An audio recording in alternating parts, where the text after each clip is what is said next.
Mais d'abord, Charlotte Dornelas est avec nous comme chaque jeudi sur Europe 1. Bonjour Charlotte. Bonjour Dimitri, bonjour à tous. Alors, le garde des Sceaux, Didier Migaud, était avec nous sur Europe 1. Il a réagi à la menace d'une condamnation, un risque d'inéligibilité pour Marine Le Pen.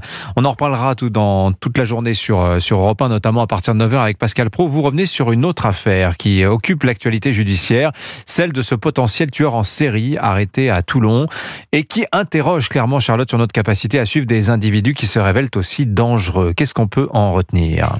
Eh bien, encore ce même sigle, OQTF, et derrière le parcours d'un homme qui laisse songeur. Mardi soir, ce Camerounais de 22 ans est interpellé en gare de Toulon après avoir agressé une passagère. Il décline son identité, il est connu sous plusieurs autres identités, ce qu'on découvre avec son ADN, et il a une OQTF. En réalité, non, 2 OQTF, parce qu'au moment où la police aux frontières l'interpelle en juillet dernier, pour vérification de son droit au séjour, la préfecture de la Côte d'Or réalise qu'il en a déjà une, datée d'octobre 2020, délivrée cette fois-ci par la préfecture de l'Essonne suite à un vol à l'étalage. Le tout assorti d'une interdiction de territoire. Mais ce n'est pas terminé. Il a également un mandat d'arrêt sur le dos, délivré par un juge du tribunal d'Évry pour tentative d'homicide en octobre dernier, déjà une victime SDF.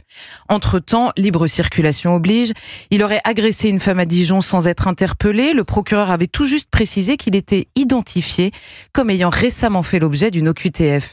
Il aurait également tué à Lyon, peut-être agressé à Strasbourg et très probablement ajouté une victime à son palmarès à Rotterdam. Depuis 4 ans pourtant, cet homme était interdit de territoire et se voyait dans l'obligation de le quitter. On peut se demander pourquoi, inlassablement, mais l'histoire se répète, pas de placement en CRA, parce qu'aucune des conditions pour un placement en centre de rétention, la liberté est la règle, nous dit-on. Pour lui, en tout cas.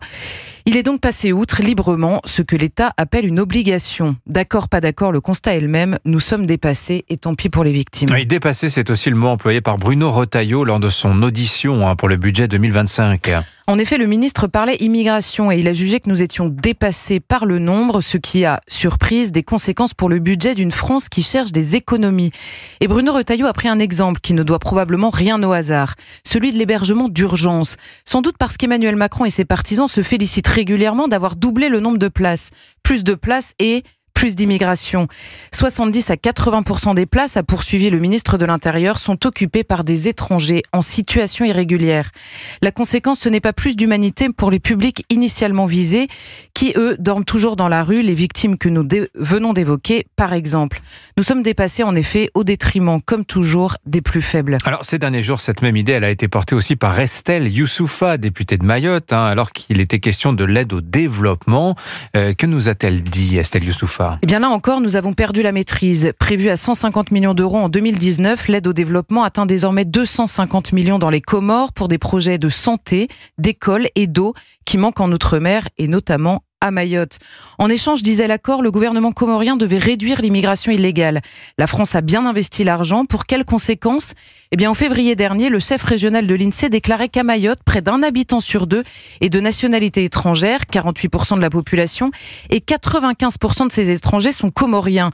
Pire, le gouvernement comorien évoquait à l'époque la soi-disant appartenance de l'île de Mayotte à la France.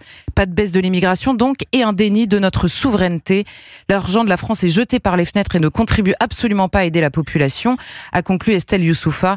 Et pourtant, la pauvreté grignote la France, là-bas comme ici. Où que nous tournions la tête, nous sommes en effet dépassés. Signature Europe 1, Charlotte Dornelas. Merci beaucoup, Charlotte. Il est 9h moins le